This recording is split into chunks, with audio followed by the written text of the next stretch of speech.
Shiva Sarveshwaraya Shambho Shambho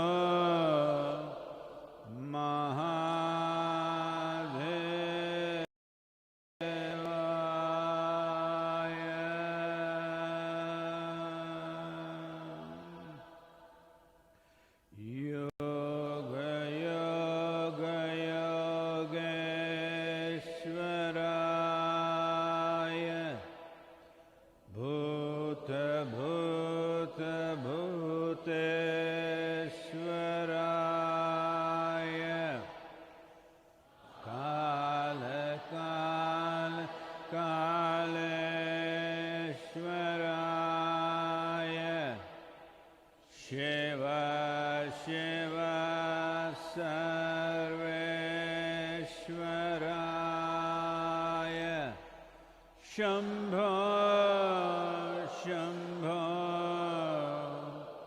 Mahadevaya Yoga Yoga Yogeshwaraya Bhuta Bhuteshwaraya Kala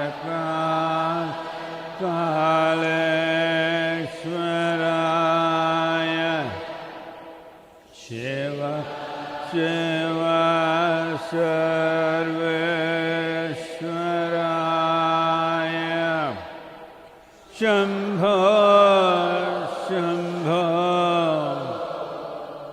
Mahadevaya.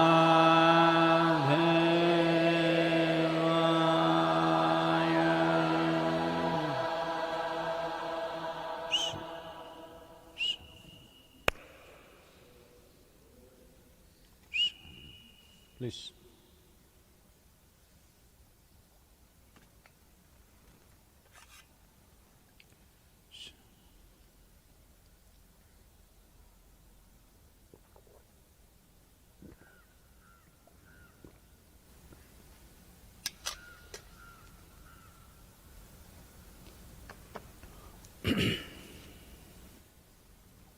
Namaskaram, wherever you are.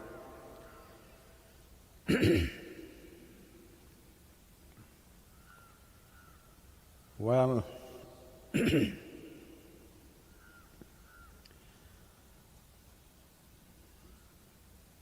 as all of you should already know that the numbers of infected people in India has largely remained in control for the population that we are. 735 is not a very bad number, but there is a bit of a lacuna in that, because confirmed cases means they went into testing about a week ago. So it takes 6 to 7 days for it to be confirmed. So it could be little more than that, but compared to many other countries, it's very much in control. I think we went into the lockdown at inappropriate time before it became community spreading. Still, wherever these confirmed cases are, we are able to trace down from where it came. Most of them have travelled abroad and come. But in many other nations, unfortunately, it is just going crazy. Well, even the Prime Minister of United Kingdom is confirmed with coronavirus right now.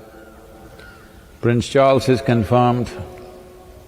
So across the island it is spreading. New York City is over 10,000 people. So in United States there is partial lockdowns, I think. They have an advantage of space which UK may not have. Spain, deaths are going over 2,300. Italy is still doing the same.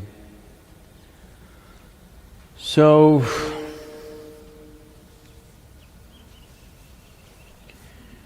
this is a situation,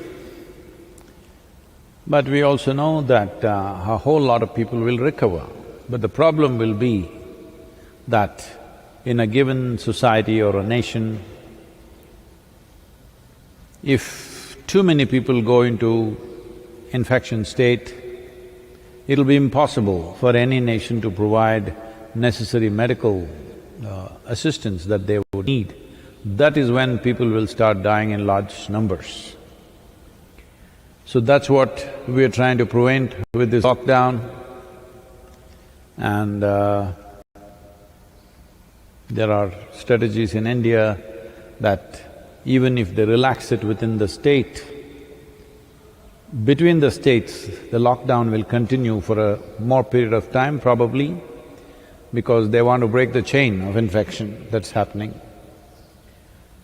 If a certain number of people are infected in a city, after that, stopping it from not touching others is very difficult. There are tragic instances where yesterday a health worker in Atlanta, I think 42-year-old lady, she's been working in a hospital, she went home and she died. A 4-year-old child was next to her, nobody else in the house, and she just died of corona. So these kind of tragic stories are coming. So I want every one of you, in whichever way you can communicate, ensure that everybody maintains physical distance and you should not be the cause of the problem. That much you must take care. Well, those of you who are always little lazy, that you always cursed about going to work, those of you who are thank God it's Friday kind of people, this is your time. At least have a good time for 3 weeks or 4 weeks or whatever it turns out to be. The economic packages are being unfolded both in United States and in India in a big way. Everything is being pushed. It's almost like for 3 months we did not live, that's how it will be. And we again came back. It's like the Gulliver experience, but only 3 months. So, the most important thing is that people don't become fearful and start doing stupid things. People don't become fearful and start running on the streets. Very important that all of you maintain your physical and mental balance. This is a great time to address ourselves. When I look back and see in the last 3 decades or nearly 4 decades, never, or in my whole life, never I got 3 weeks where I can do something with myself. It never happened. So here I am. So I want you also to make use of this in the best possible manner. 3 weeks is a lot of time. If we put enough effort into 3 weeks, we can come out physically stronger and fitter, mentally more stable and with more potential. Energetically and spiritually, we can do many things in 3 weeks full-time work.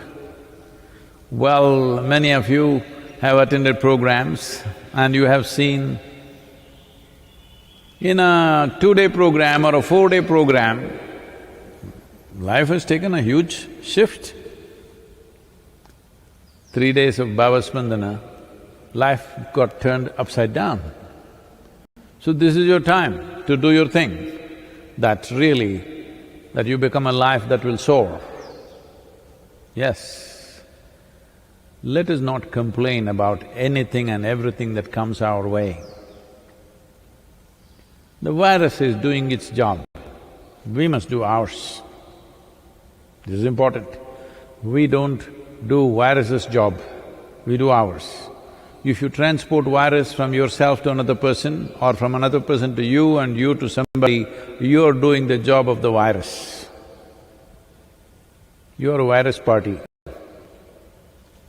If you don't cooperate with the virus, that means you're doing what you want to do. This is the time. This is a given vacation. Well, it's going to set us back economically on various levels. Individuals, families, communities, nations, the entire world's economy probably will fall back a little bit. It's okay. I'm saying it'll hurt. It'll hurt all of us, it'll hurt us as an institution, but it's all right. Maybe we will live the way we lived 5 years ago or 10 years ago. There was nothing wrong at that time, it was fine. We will just be like that. So, the most important thing is, we are alive and we have a vacation. Let's put it to good use. But people are complaining, people are having just 3 days, already home is becoming repressive for a lot of people. All these days they were complaining, where is my husband? I see him only once in a week. Where is my wife? She's going to work, I can't see her. I'm missing you, you're missing me. Now, we are missing the office. Well, human relationships are like this. When you're together, it's a problem, when you're away, it's a problem. When they're away, there's only one problem, you just miss them. When you're together, there are multiple problems. This happened. At one time, Shankaran Pillai was a weekend golfer. That is, every weekend he golfs. So one Saturday morning he was putting on his shoes. The wife came and she was in an emotional mode. She said, every weekend you're going away golfing, you don't love me, you love this golf game more than me. Shankaran Pillai tightened the lace and then he said, see Lakshmi, it is true, I love the golf game more than you. But let me tell you, I love you more than the cricket, tennis, football put together.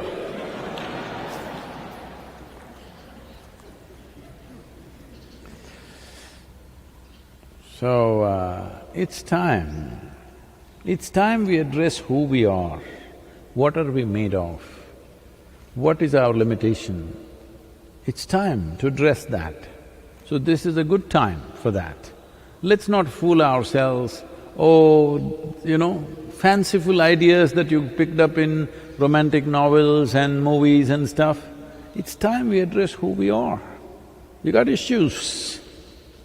If we got issues, we must face them. We think the issue is somebody else. No, we've got issues as people, time to face them. Very, very important. If you could do it every day, on the fly, doing all the work, that would be fantastic.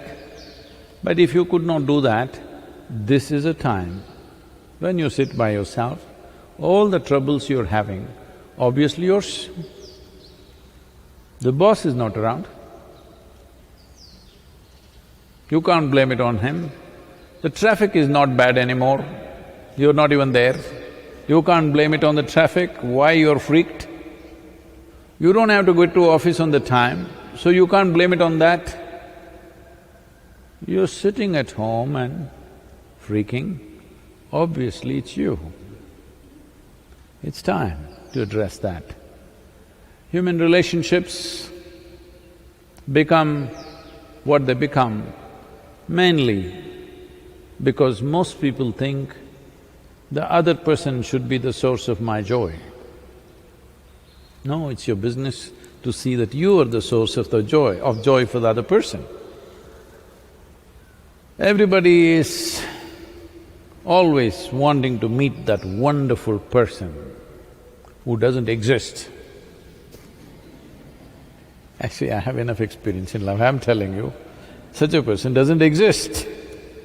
Because even, today everybody, at least in India, people's idea of the most beautiful and wonderful human being is Krishna. He dances, he sings, he loves and fantastic he is, all right? But his wives were complaining endlessly during their time. So even his wives were complaining because you always think somebody else has to be wonderful. It's time, these 3 weeks is a good amount of time that you become that wonderful person that you're aspiring to meet. You become that wonderful person that you're expecting everybody else to be. This is your chance. If you become that wonderful person, well, others also can enjoy it, but above all, you enjoy it. That's the most important thing. If you sit here, if you are a wonderful human being, you enjoy this. Well, others also can enjoy it, that's wonderful. But if they are not around, you enjoy being a wonderful human being. You are in the company of a wonderful human being always. This everybody must do. And now this virus has given you this possibility of 3 days at home. Good time to do it. A few of you at the ashram, rest of you at home. Good time to do it. Very good time. Let's make use of this. Question? Sadhguru, the first question is from S. Upadhyay. Namaskaram, Sadhguru. While speaking about Dhyanlinga, you had mentioned that you can access it from anywhere. From the past few months, I have a very intense longing to experience your life presence 24/7, wherever in the world I may be. Could you please give me a method to make this possible? What is your understanding of live? You want me on the web all the time? Because today live does not mean I'm alive. Live means I'm online. So, let's understand this.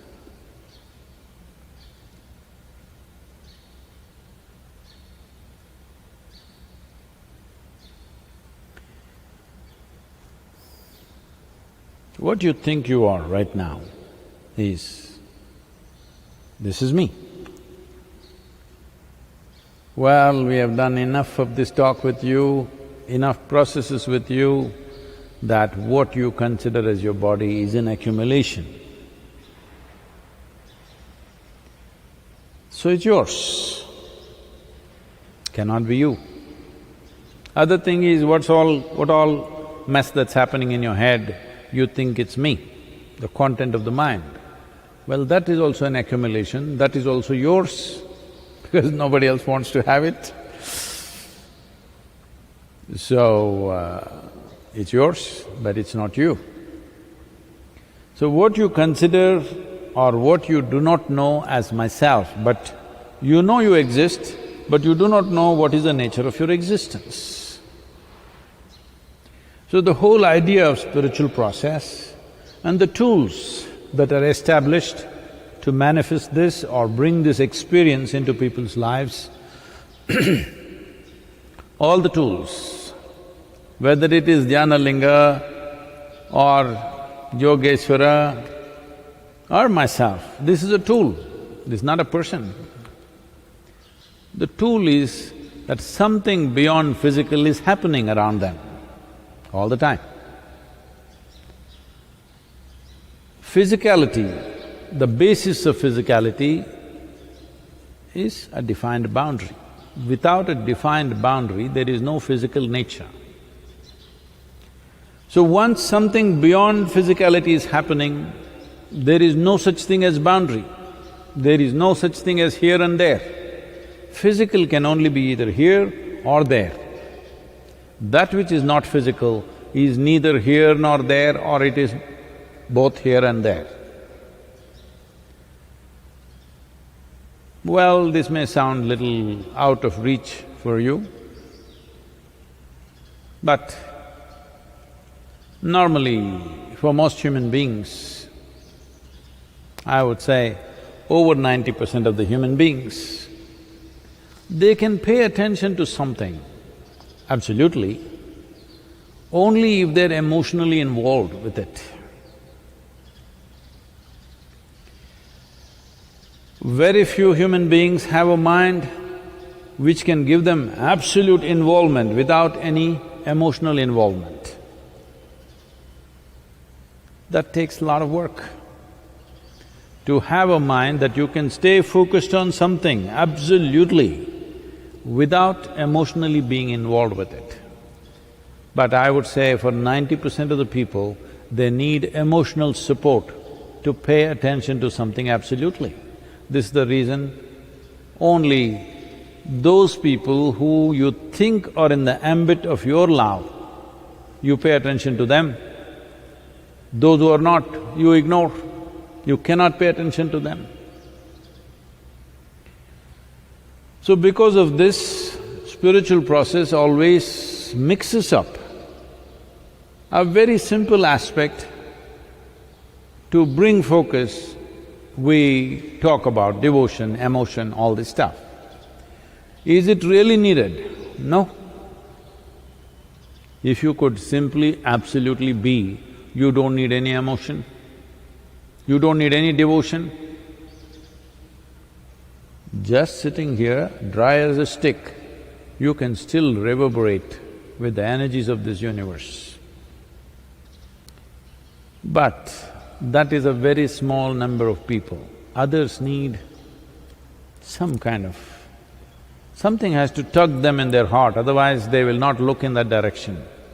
They will look for a few seconds and they'll be here, there, everywhere. Only where they're emotionally involved, they're able to keep a steady focus towards that. Whatever emotionally matters to you becomes the focus of your mind. So it's a wonderful tool that way. So because of that, we brought emotion into the system. Once we brought emotion, you know emotion. It's like that. Because it's like that, channelizing that is a huge challenge and unnecessarily it looks complicated because each person starts interpreting it in their own way because each person's emotion is unique in its own way. So do not get trapped in all those things. Do not worry about what somebody else is doing, how it happens to somebody else. This is why in Isha we've always stopped people from sharing their spiritual experiences because others will get confused. If you say, I was lying down, I was just lying down somewhere in some other part of the world, wherever you are, Mr. what? Acharya? Upadhyaya. Sadhguru came.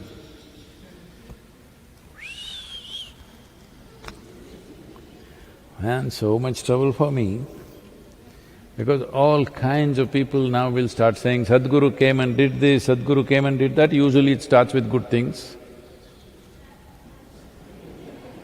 Then after some time, every nonsense that they do, Sadhguru. Right now it's happening to God.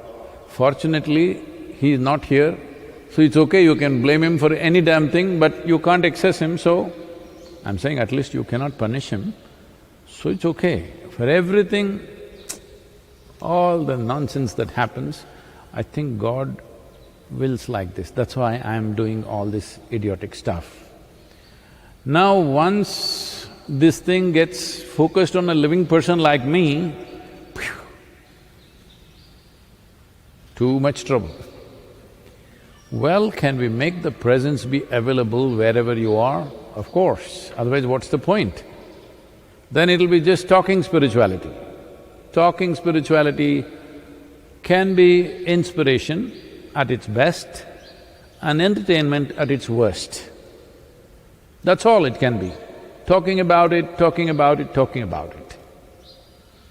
Inspiration is needed in the beginning, but if you need inspiration throughout your life, you're a lost case. Inspiration is… it's like ignition. Got the engine started. Once you have the engine started, if you keep turning the ignition, it makes ugly noises. Same will happen to people. Once they're sufficiently inspired, there is no need to go on inspiring them, they will become fanatics. If you go on inspiring people, they will become madcaps who will do most illogical and terrible things in the world. Too much inspiration. Inspiration is like ignition to get somebody started, a little bit push. After that it's over. After that, they must have processes and methods with which they can access. More than anything, somehow, whichever way, involvement. So we are talking about a consecrated form like Dhyana Linga, or myself or yourself. When we initiated you, I have spoken about this, but largely we are avoiding talking about it. We are still calling Shambhavi as initiation. It's not really an initiation because nothing is given, it's a kind of a consecration. All you have to do, your daily practice, it is not like Shakti Chalana Kriya or Shunya meditation where there is a specific process. Here, all you're doing is, it's like sweeping the temple. People every day are sweeping Dhyana Linga temple. They're not recharging Dhyana Linga or doing something. There are no rituals, there are no processes, just sweeping the temple, keeping it clean. This is all you're doing with Shambhavi. You are not doing anything to boost yourself, just keeping it clean because it's consecrated. If you don't keep it clean, suppose if you do not keep your window panes clean, suddenly even the sun doesn't seem to be bright enough. Even the sun is not bright enough because your window panes are not clean.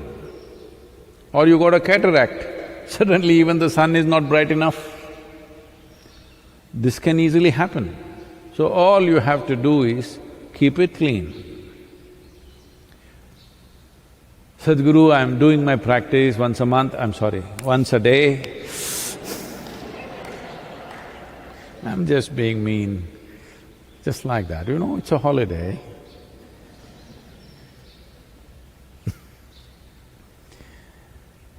If you're doing your practice every day, to some extent it's clean.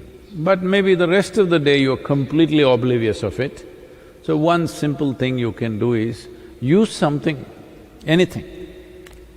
Maybe a picture, maybe a mantra, maybe just a sound, maybe just a reminder on your phone, just anything that mentally, emotionally you just get connected to that aspect as many times as possible in a day. That if you close your eyes, only that appears. Right now still all those cinema stars and others are appearing, so you're not feeling it. It's not that it's not there. You're not… see, when you do the practice, you feel it. During the day you're not feeling it because you let other things dance. Item numbers are happening. So you do anything, use anything you want, maybe a reminder on the phone, maybe a picture that you will look at it, or a phone screen, you put something as a screensaver, or a chant, you yourself chant or you listen to a chant, do something. All we are trying to do is mentally, emotionally, you're focused in one direction. If you do this much, the presence will be strong. Even now it's there, but like with cataract, how can you see? You're just trying to remove the cataract, that's all. It's very much possible to experience any dimension of life which is not limited by physical nature. You have no problem feeling it and experiencing it and knowing it. Distance is not an issue, there is no distance for non-physical dimension. Distance is a manifestation of physicality. If there's an inch, there is a mile, if there's a mile, there is 10,000 miles. That's how it is. From an inch to a light year, there is distance only because of physical objects. If there is no physicality, distance means nothing. So this is not a physical dimension. So, feeling it, knowing it, experiencing it will not be a challenge if there is a certain amount of focus towards that. You create your own device, how to remind yourself every few minutes or once an hour or whatever you like, it will happen.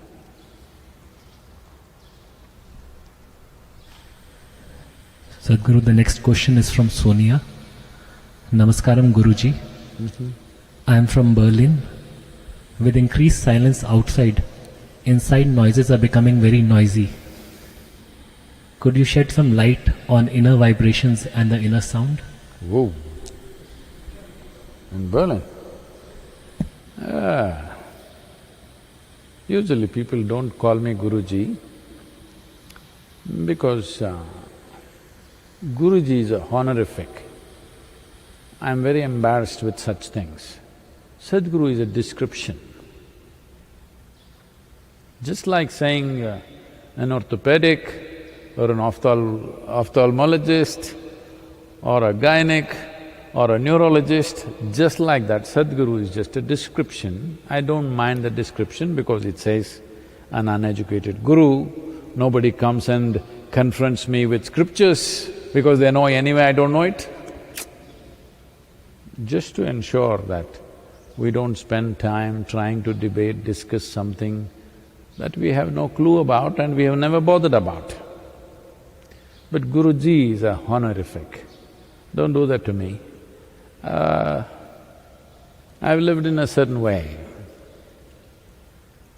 in the sense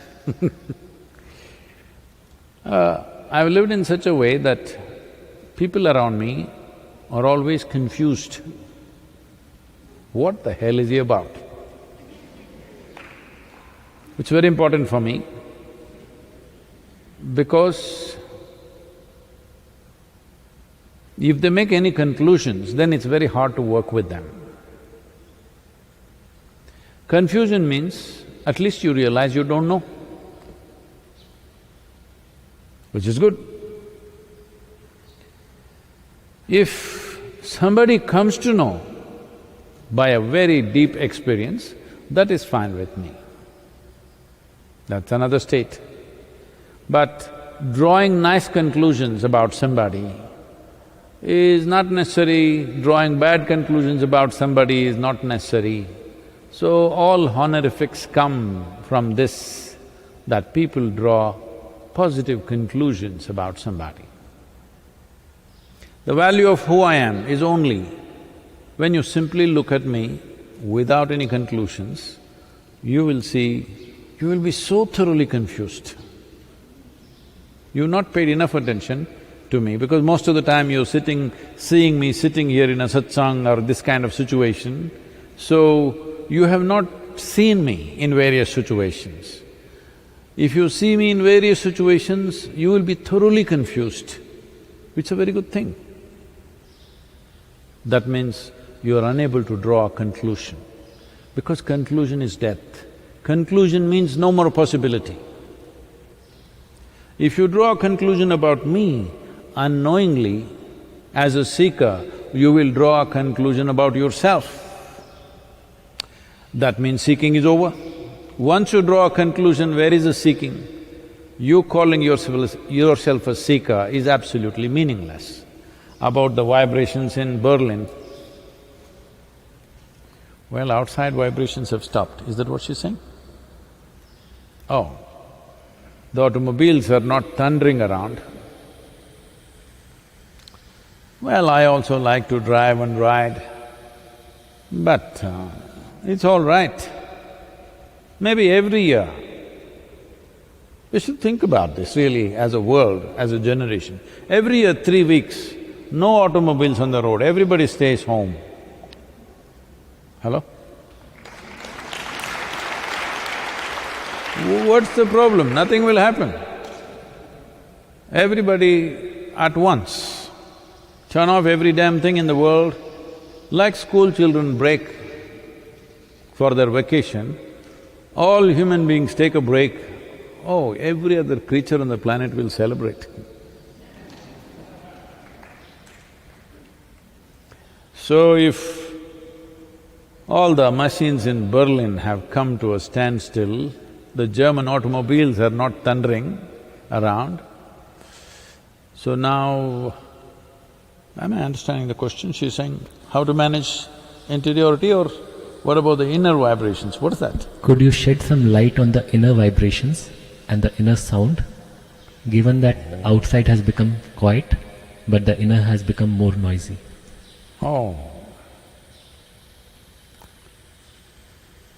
Inner or interiority has not become noisy, it's never been noisy, there is no such thing as noise in that region. It is just that because you are not busy, you're getting preoccupied. Most people normally think they are busy, but if you look at their lives, 60% of the time they're just preoccupied with something. This is like chewing the cud, you know. What happened yesterday, you're still chewing. This facility is not there in your body. Cows, goats, sheep, they all have this facility that they can eat today and after a few hours they can bring it back and chew the cud. Such a facility was not given to you in your body, so you have created one in your mind. This is an evolutionary problem. You're not willing to come out of the four-legged state that you want to chew yesterday's cud. In the southern Indian mysticism and yoga, we look at people and if they are either enjoying or suffering only what has happened in the past, because of past activity, now they're enjoying something, but doing something totally different now, not understanding that they're just enjoying past benefits and it may run out any time. We say, ayyo, palaya sadam. Palaya sadam means old rice, that means this is old food. Enjoying old food. What we ate yesterday, right now it is still, in terms of energy and strength, is still working in our body. Similarly, what we did yesterday or 10 years ago or a lifetime ago, maybe still we are benefiting from it. But if you're not doing something right now to enhance this will run out. Old food will rot after some time. What was very wonderful will become very nasty after some time. A whole lot of so-called successful people in the world go through this at different stages in their life, that they will be enjoying the results and karmas of the past. And they think everything is fantastic, they live wantonly now. One day suddenly it hits them, not necessarily from outside, most of the time it's from within. Their own psychological structure, their own body goes into such a relapse, they can't believe that this happened to them. This is because you're living on old food. It's important you cook fresh food every day, it's very important. This is why present karma is very important. I want you to understand, there is no noise in your interiority, there is no vibration in your interiority, there is no sound in your interiority. It is all in your head.